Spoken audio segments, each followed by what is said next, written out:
Bing Matt, Here. Ellie Bundy, Present. Martin Charlo, Present. Mike Dawson, I'm here. James Steele Senior. He's running a little late. James, can you lead us in prayer this morning, please? I'm sorry, what was that? Can you lead us in prayer this morning, please? Yes, I would be glad to. Yesukuli Kekulin Sutin. Father, we thank you for this day. We thank you for our beautiful homeland of the Salish Kootenai Ponderi people. We ask for your blessings upon our armed forces and our veterans. We ask for your healing mercies on those family members that are in the hospital battling COVID and other things.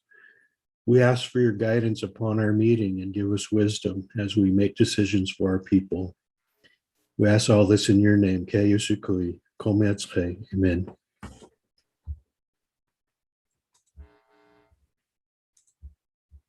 James. Amen. We have a set of minutes from November 23rd.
Abby, on page 1, where Carol informed council that about the book that she saw, if you could add on to my statement, due to the lack of accountability of the schools and oversight of purchasing appropriate books in the classroom. Also on page 2, Arles is spelled A-R-L-E-S.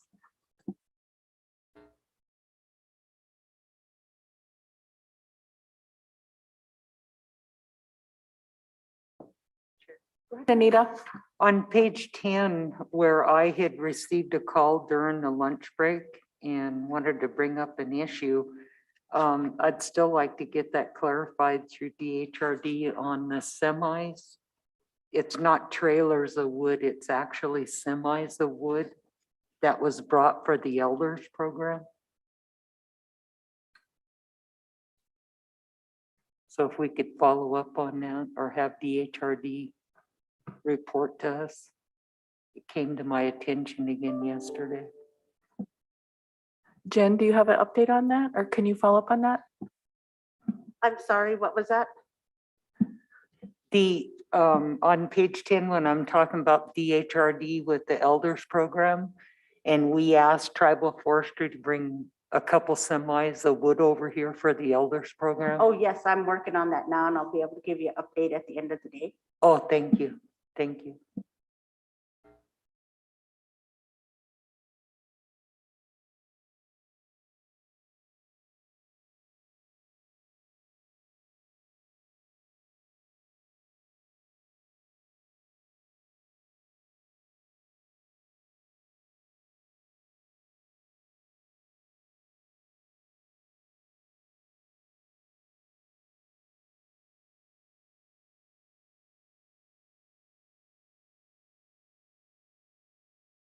I'd be on page 11, where it says I was opposed to filling the vacancy.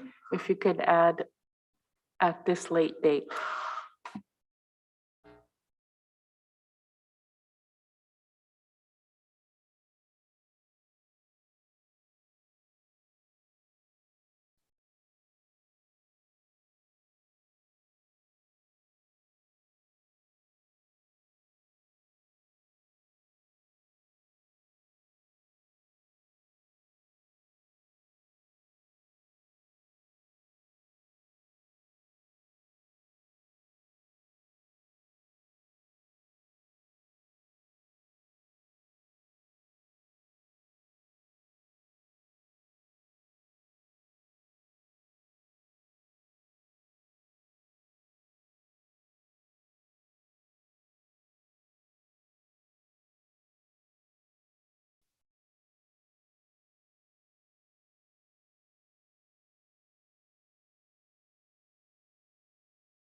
On page 17, kind of where it starts with my name, could I put how the water settlement could help improve or not improve, could help carry out improving the culture committee's vision, or just take out improving and just put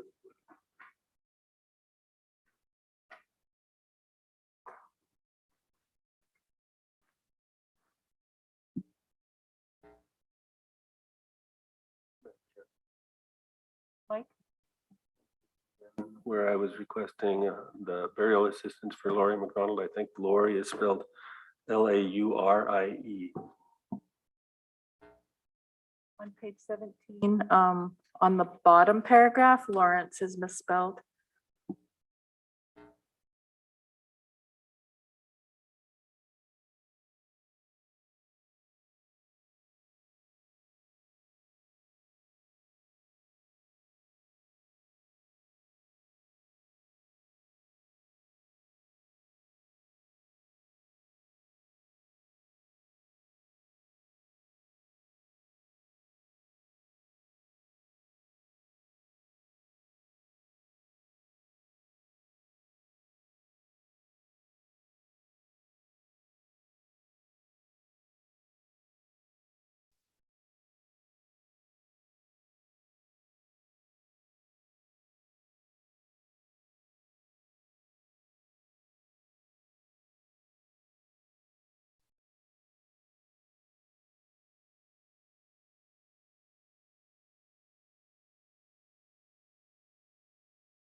Minutes with corrections.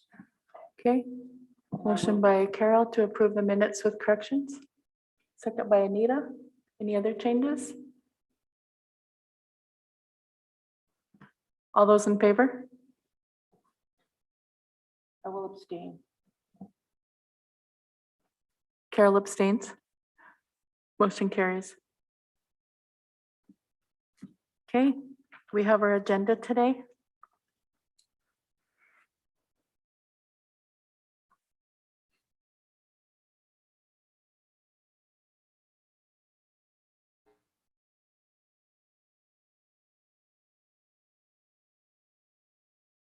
Okay, motion by Lynn to approve the agenda.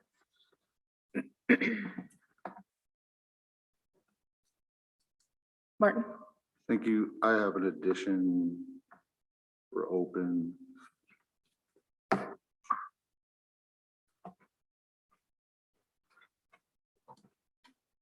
I think I have one for executive too. Thank you. and the one for open, is that your COVID? Okay, and you have an executive, did you say? Okay.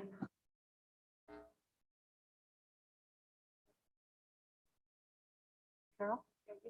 Look at the agenda very well, but the first part of the 9:30 session is discussion. Is that the investigation discussion? It is. It's a continuation of the discussion we had yesterday. Okay, thank you. Glenn? I have, I have one issue I wanted to discuss with council. This is in regards to the issue I brought up last week about the maintenance department employees. I did send off an email to council and the legal department regarding the summons that they shared with me. So if you haven't received it, let me know. I'll get it back over. I'll resend it out if nobody got it.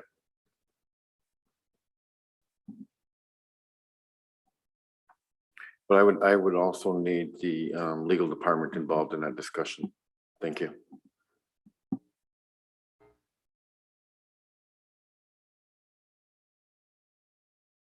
Looks like we have two walk-ins.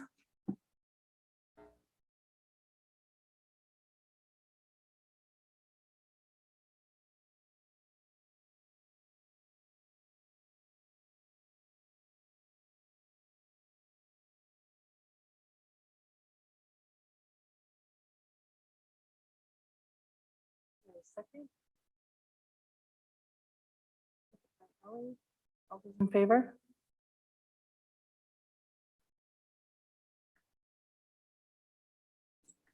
Right. Motion carries unanimous.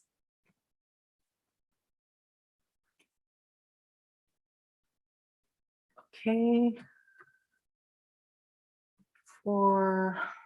Let's see.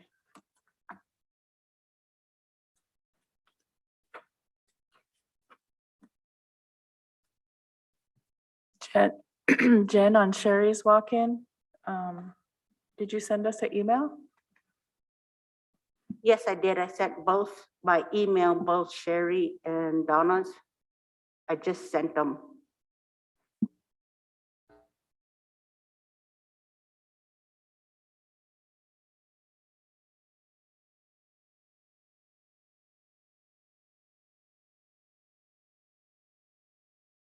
It looks like we need Lance.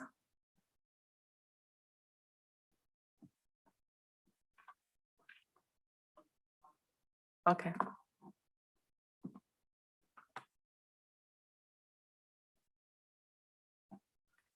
Martin, while we're waiting, did you want to give your update?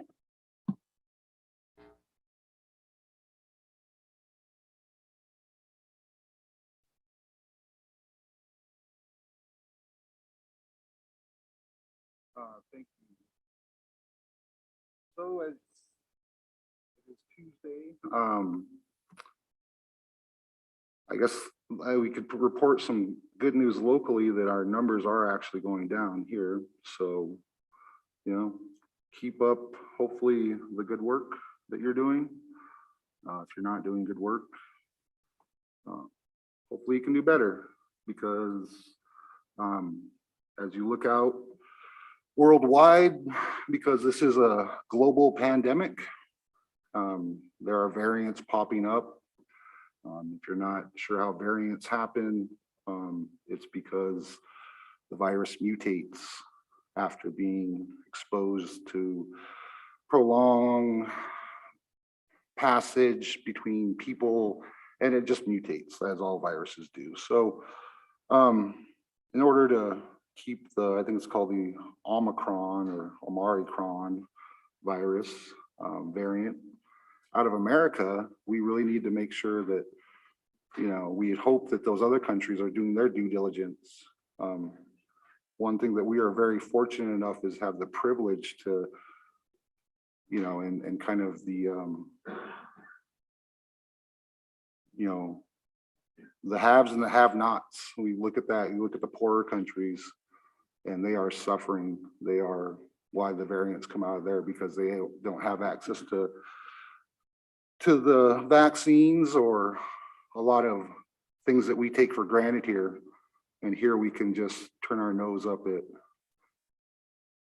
vaccines and science and just let the virus run its course and have acceptable levels of casualties. And the math isn't that bad. So, that is hopefully, where we won't get here. I hope and pray that, the variants don't make it to the United States or where we're at. If you think about how quickly it spread from Seattle to here, it was a matter of months. And so in a global pandemic and global travel and travel restrictions not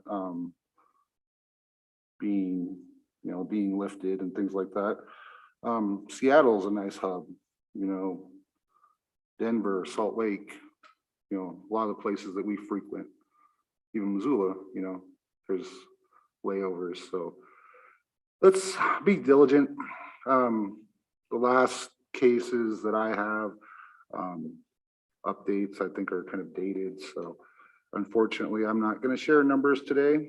Like I said, I know the last time that I looked, the numbers are actually decreasing for Lake County. And that's a good thing. So keep it up, but remember, be diligent. If you could stop the spread of the vaccine by wearing a mask, washing your hands, taking extra steps, I think we should think about doing that to protect our most vulnerable. And of course, the vaccine, as controversial as people make it, is a luxury that we have. And again, as Native people, I feel like without vaccines to things like smallpox and polio and measles and chickenpox, that's something that we've eradicated. It's amazing what science can do. And if only we would do what we need to as people, we would be done with this. We should have been done with it last year, but as privileged people, we chose not to do that. So I hope that if you care about, the community and everything, we should do what we should to help them out. So thank you. Thank you, Martin.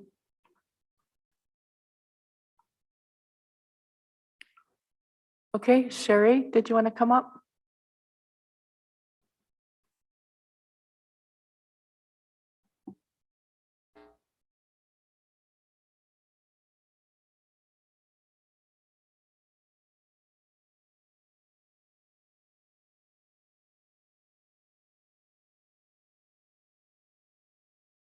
I'm gonna turn on that mic, just push that button till that red light goes on. There you go. Good morning. Good morning, and really thankful to be in the council here today with the members present. I'm hoping you're having a good day. What I come to discuss is that lease and home site up in the Big Draw. I'm sure you're all familiar with that one. I don't know if you know that the home site was bid out as a 2.5 acre. That's what they took out on my lease on the bid sheet. Now it's become a 3.5 acre home site. And I did go in and talk to Mark about that.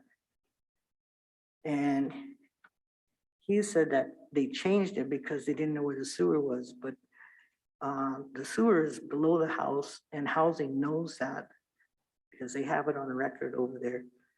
So there was no need to move the fence to the east. The fence should have remained in the same location. And then they moved the fence. I don't know, do you guys have this map? It's on the computer. Okay. They moved the home site there to the south. And that cut off the home site itself coming in on the road, and that's a steep hill on that other side. And it's kind of like a a downhill on the other side of the road. So you pretty much have to come right up that road and come to that home site and swing around to come in for use of the corrals and the barns and the upper part of this lease to maintain that. And there's a water tank, which we've been using. That's the only water up there at the moment. That's watering all the livestock, not only mine, but Whitford's too. Till we can get the other water issues under control and figure them out. So that cuts the access coming in, and the problem we were having is people were shutting the water off up there. So I'd have to go in there and check that water all the time to make sure that there was water so that none of those animals would become without water and die. Now, when I asked Mark about why they cut this part of this, where it comes into the krill on that side there, I don't know, that'd be to like the south of that home site.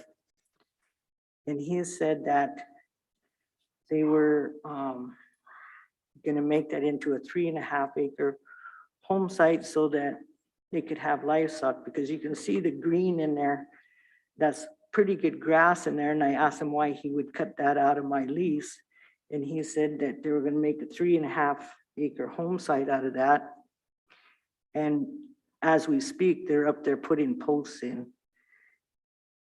I don't know how far they got on that fence yet, but they're putting posts in there. So he said that with a 3.5 acre home site, that they could have animals in there. Well, he cut my lease off from being able to accommodate what was there before he started cutting up the lease. So at this point, there's numerous problems up there that weren't addressed, weren't looked at to whatever. And I drove up there to a fence being put in to where I didn't think it was going to be, because I was told different at a different time. One of the things that they thought would be feasible for me would be able to come off the road down here and come up into the trail, drive in there, but you can't do that because, as you can see, it comes out of like a box canyon draw there. And this is all steep on both sides. And all your water runs right down and right where you got to drive. Well, if you try to come in there, especially with the kind of soil that's in the big draw, you can't come in there. You have to stay up here high so that you can come across and then come in and load and then go back out. That becomes a problem there. So, and when I asked him how come I couldn't, access that, he said he wasn't going to give me any easement in there. So at this time, I'm just trying to make the council aware of what's going on and trying to figure out the problems that go along with that. And there's numerous problems that are like not on the surface that have been worked with in the past on different leases in that area. So I guess what I'm kind of looking at is maybe being able to work, rather than taking up a lot of council's time, would be to work with maybe somebody from Divisional Lands. Willie's been in there a long time. He knows a lot about that. And maybe a council member. So that we're not in here every day trying to straighten this out. Anita? So I guess, Mark, usually when it's going to affect a leasee, you visit with the leasee to say that you're going to exclude part of the, I understand it's for the home site, it probably the water, sewer, whatever, but that you were going to extend it. The second part of that question is about the management, and if the Krells are part of her operation, is there a way of working around that and because she's having to go right through the yard. And then she's talking about the terrain getting so slick with the trailer and a horse trailer and a pickup. So is there a way of working around this? Yes, tribal lands, when we talked with Sherry, I believe it was last week, Willie Birthmark and myself were in the meeting, it might have been the week before. We were discussing all of these options and that with her. The road access going in right now is right through the middle of the home site. He is actually has children that play out there and everything else, so he is concerned. This was brought up at the beginning of having this lease, the egg lease part of it separated out of the parent unit and the home site if it was going to ever be turned into a home site. So it was brought into council a few years back when this was all being discussed for management purposes and the potential issues having multiple lessees in this spot with trespassing of cattle, with the access road issue, with a home site lessee being in there and the egg lessees and multiple egg lessees, the water issue that is going on up there. These were all brought in the past. We have discussed these with Sherry also. Willie and I were offering her a couple different types of management solutions to try to assist her instead of having to go up to the corral system if that area does get as muddy in the certain times of year. It's not that way year round, but certain times of the year it does get wet. That is just what it is. One of the issues on there is due to the overflow of the tank. The tank comes down, the stock tank that is there does get full and it does spill over. The pipe in that system is very old. It is buried line that is in there that is busted somewhere. That all has to be dug back up, found how it is flowing through there so it can feed the other tanks properly. And so that well system up top doesn't get shut off. I don't know who the individual is, if it's the home site lessee, other members that were going up there hunting at the time, or the other egg lessee going up and shutting the water off in that area because of the spillover and saturating the ground. The water issue, all of that issue right there has been a major concern from the beginning. We've been trying to work on it. We did have housing go up and try to assist us. They did a well test on it to find out what was going on with the water system. It has had a high level of E. coli, and that because of the cattle in the area utilizing the actual catch basins up high and being in that area, eating the vegetation and doing what animals do, pee and poop up there. That's what ended up getting into, they had the E. coli, the coliform in there, the fecal coliform.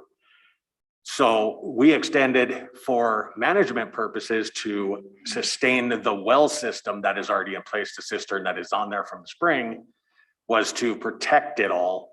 So we would have full water usage at all time, and it would be safer for human consumption with a processing Culligan filtration system that the individual is going to be buying and putting in the house. That was the whole goal of this, working ahead, moving forward. With the management options that we did discuss with Sherry on this, is one of the options was to work with her on building a catch corral for her animals in a lower spot where the water and that was not going to be so deep and bad, that we could get a corral. She would work with our fencing crew so we could get it built for her there. So it'd be something more on the north side of the field so they would have it. She wasn't too receptive for it because of the water issues that are out there. That water would have to be hauled. We talked about bringing it somewhere else, and then it was an issue with the trailer being able to come in and turn around because we were going to take away the turnaround access. This area from where her access, where she was talking about below, just to the north of the home site, from there to the corrals is about 150 to 200 yards up to those corral systems. The home site fence line is still where it was at. There is an existing fence in there. That's what he was going off of to go to the south so he could capture that cistern. I have not been out to the property to see how the fence is going, and because he is not using our fencing crew to assist him, he has actually hired a family member to go do it, tribal family member to actually build the fence with him. So we would have to go out and double check again to make sure he is actually on the line that our staff has went out there and staked out for him how the fence was supposed to go. It is the home site lessee's also responsibility to fence out his home site to reduce the trespassing of animals. So that's what this individual was doing, and it's disrupted Sherry's egg lease. In their contracts, it does state too that, you know, acreage can be taken away for management purposes, and that was what happened here with the management purposes of the home site. And they get their, for what the acres are removed out of their ag section, will be reduced out of their rental for the year. If it affects them too harshly, this is a resolve to come into council, or that they have the right to relinquish their homes to their ag lease with no any kind of penalties or trying to find another lessee. That is not what we're going for. We want it to be able to be functioning and working. Like I told her too, on the water system, there is a secondary spring up there that USDA and RCS was looking at prior to Mr. Kayai selling his property. When he sold the property, they didn't move forward with the secondary well that was going to feed the home separately, is what they were looking at, or a secondary cistern to feed the other side of the egg lease. It was supposed to be a whole closed circuit system, but it only feeds mostly from a catch basin on the east side of the property and that water system coming from down to the feeds the house. We have been trying to work with NRCS on this for the last couple of years. Only problem was they didn't have an engineer to come out and assist us on designing something that's going to be functional. They finally got an engineer this summer up onto the reservation, and he was backlogged with many other projects of the equip contracts that are out there, and he's been working on them ever since. He has assisted the tribes on a couple other projects. I do not know if they got to this one yet to come up with a design to try to get that water system functioning so it assists all three individuals.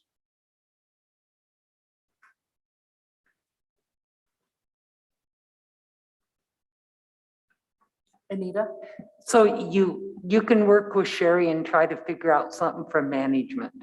Yes, Because it sounds like you're trying to weigh, you know, each of the priorities between the home site and the two ag leases. So hopefully you guys can work together and try to figure out what might work. You mentioned about the home site leasee having children, and of course, when you're trying to drive through there with trailers, that's going to be a safety risk. So I'd hope that you guys would be able to work something out to for both management and the home site leasing. That's what our goal is, and that's what we're trying to do. The biggest issue right now is where the cisterns are that feed down the hill in the draw area behind the house to the southeast. That is where the big issue comes down, because that goes to that stock tank right there. And where that stock tank is to feed down and it overflows, that's where it gets the problem. If we can get that piece, a new stock tank there, and be able to get it piped flowing to the right other tanks, so we can capture that water, so they'd have water all the way around, it would benefit everybody in the long run, and that area would not be so saturated. It does sub-irrigate it by having it naturally flow out like that, and it does sub-irrigate that area and creates a good grassy state right there, which still could be potentially done with an overflow tank, where we could actually still have it overflowing there, so it would still do some sub-irrigating, but it would not cause any kind of issues on an entrance north of the house. Go ahead, Anita. So do you have an current equip application, Sherry, on file that would be in your name as the leasing? Not on this lease, I don't. I do have one on another lease. But when Mark and I talked, you know, we just kind of hit base over the top. And when the reason I kind of backed up a little bit when he was talking about that krill down below, I'm not throwing it out the door, is that he didn't understand the part of the management part up here on the top part of the lease. He just kind of figured that would just solve the problem. And there's other problems there that he's thinking that that water that comes down to that tank feeds all these tanks, and it don't. There's another spring up here that's hooked in there that goes down that other side. So those are things that, like I was saying, there's different things that are going on here that are underlaying that, you know, aren't in the discussion. One of those things is, as you know, over there with Mike Kenmill, over there in that old Pablo house, the issues that they're having over there with that water potentially could be the same issues that we might face here if we're not careful on how we deal with that water. Because those springs have a tendency to move. And then when you start messing with those pipes and moving that ground, you're moving everything. And then you have a tendency to get holes in your pipes and that kind of stuff,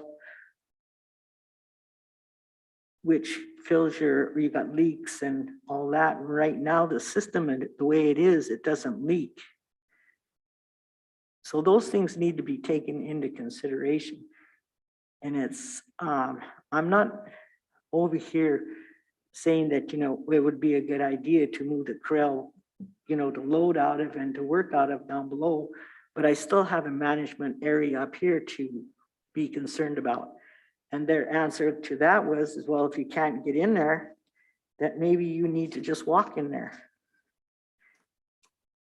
But these were issues that I tried to bring to council a long time ago, and they didn't seem to go anywhere. So now here we are today discussing them.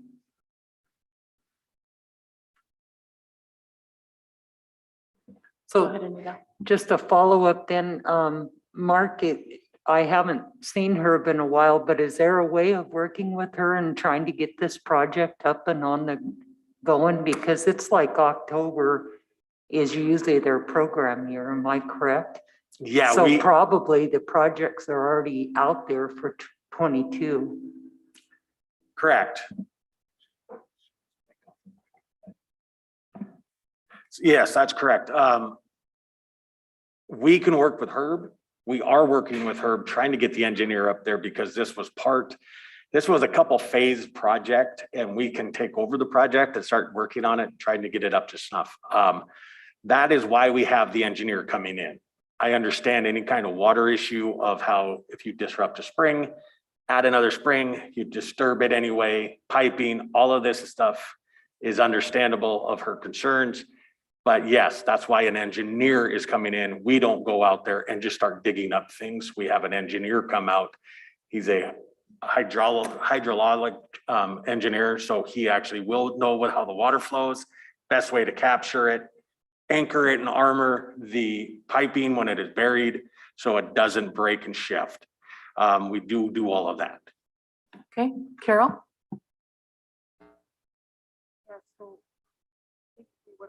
In the first place, when Sherry came in for the whole thing, maybe we can learn from this experience in the future that it would have been a good idea to just let her have the whole project so we wouldn't be going through this.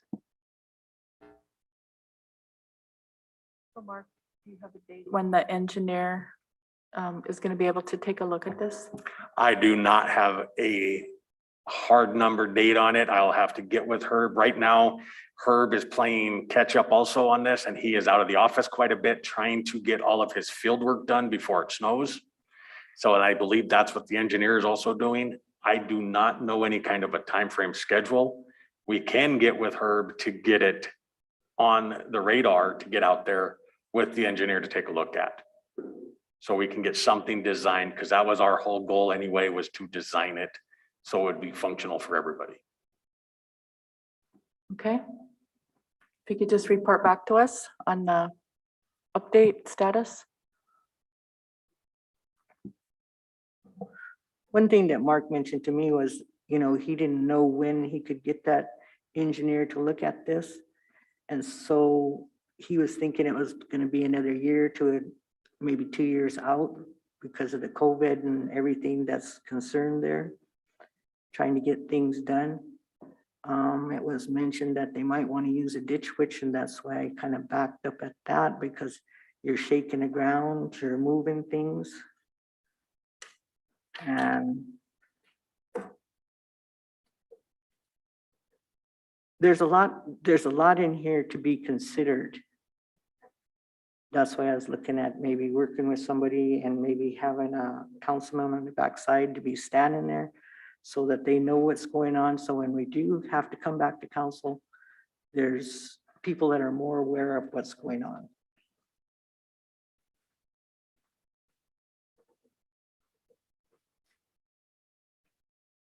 Go ahead, Anita. If you need some assistance, Sherry, I'd be more than happy to go down to Lance. Well, I appreciate that, Anita, but one of the people that might be more into this is Len sitting there, and it's in his district. And he knows the area, he knows the problems, and knows how to present that. Because there's more than just, you know, this lease that I have, the one that Whitford has, the one that, you know, that's across down the way and across the valley. This is not just a small problem here, it's across the area. That's why I was suggesting that maybe Len might be the one because he's in that district. Lynn, are you willing to advocate for her with lands? Okay, All right. thank you, Sherry. Thanks, Mark. You're welcome. I just taken down the last of the notes.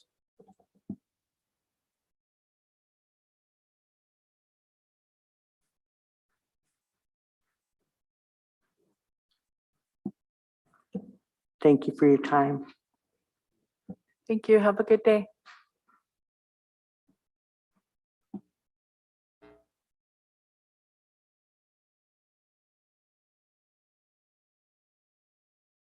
So Donna, I need to ask you on your form for the walk-in, it says personal issue. Does this have to do with the investigation? Okay, I'm gonna hold off on that because we're still in the middle of discussing it. We had a 3-4 hour discussion yesterday with council. And at the end of that discussion, we decided that we would go into executive and finish our discussion today. No matter if we had to clear the rest of our agenda to be able to bring this to a close. So.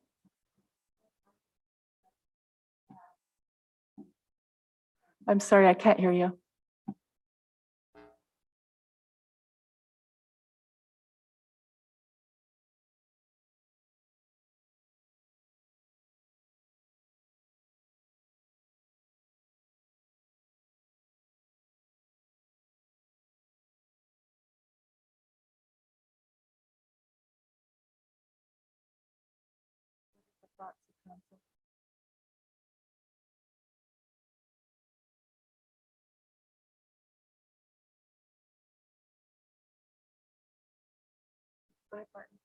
If we're gonna discuss this because of the ongoing investigation, we should do it in executive. Everybody okay with that?